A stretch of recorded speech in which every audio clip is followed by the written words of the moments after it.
En un momento de mi vida, yo termino mi carrera y me fui con un grupo de personas que yo sé que ustedes los han visto pasar, pero no se han detenido a mirarlos. Los vieron con rastas, con tatuajes, pero no pensaron nunca en qué hacen en la ciudad, cómo viven, cuáles son sus relaciones con los humanos.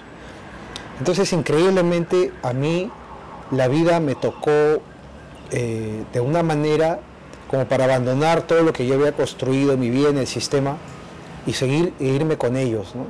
Entonces, al decidirme ser escritor frente a una playa de Brasil ya muy lejos de aquí, muy cansado también, decidí volver a ser escritor.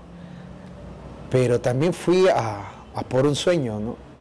Y por eso es que vengo a enseñarles este mundo y aprender un poco que no solo es el consumismo, sino debe haber un balance entre la vida que queremos y la que tenemos.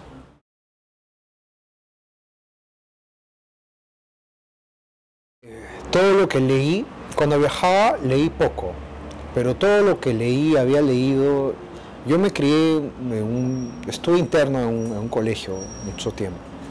Entonces, como era muy rebelde y así, lo que hacía era encerrarme en la biblioteca, limpiar mapas y libros. Pero yo, con la curiosidad de un niño, abrí un libro que se me ocurrió abrir, y casualmente era La Romana de Alberto Moravia, ¿no?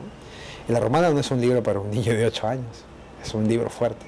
Pero lo leí hasta el final, sin comprenderlo en muchas partes, pero me transmitió algo que ahora comprendo que fue la semilla de la literatura, ¿no? Entonces, yo no reprimí ese deseo de escribir por lo mismo que me pasó a mí. Eso no te va a dar plata, estás loco, escritor no puede ser. Al descubrirme a mí mismo y al sentirme escritor, lo primero que hice fue tomar lo primero que tenía a la mano, que era mi propia vida y mi propia experiencia, no porque fuera fantástica, sino porque era lo que tenía a la mano y era mi mundo y era mi universo. Entonces, tal vez si me hubiera roto una pierna, hubiera pasado 4 años en un hospital, hubiera escrito sobre médicos, ¿no? Estaría hablando ahora de la literatura sobre los hospitales, ¿no? Casualmente hablo de los grupos marginales porque ellos me inspiraron a esta primera historia que hago, ¿no? a esta primera novela.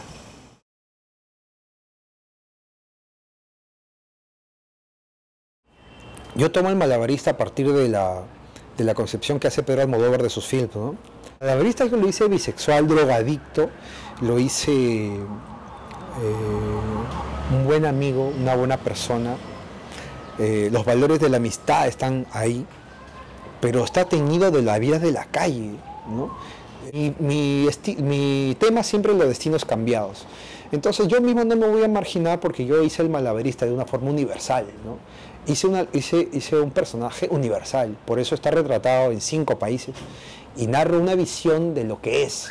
Entonces yo creo que las personas o los escritores de la movida cultural, industria como le llamaste, correcta, tilden de una manera mi novela por tener partes muy fuertes o escatológicas, demasiado escatológicas o moralmente reprochables, ¿no?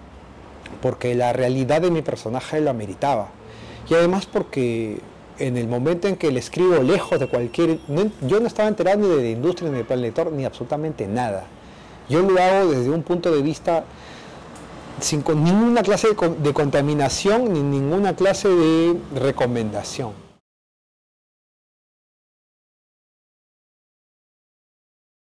En realidad, la literatura de los desplazados sí es muy plausible. Los Miserables, con el Víctor Hugo, ¿no? Todos son miserables, como dice el título.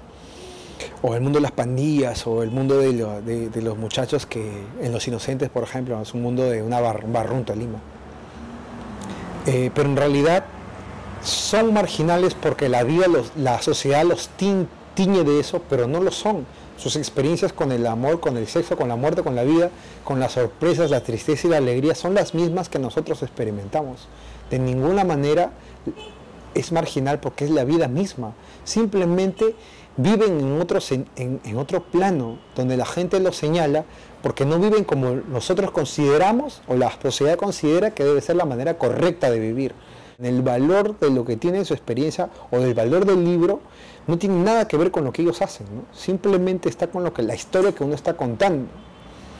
Entonces la marginalidad solo está, y de tildarlo de grupos marginales, solo está para un sociólogo, un pata o alguien de la ciudad que quiere teñirlo de eso, pero en realidad todos somos marginales y marginados, ¿no?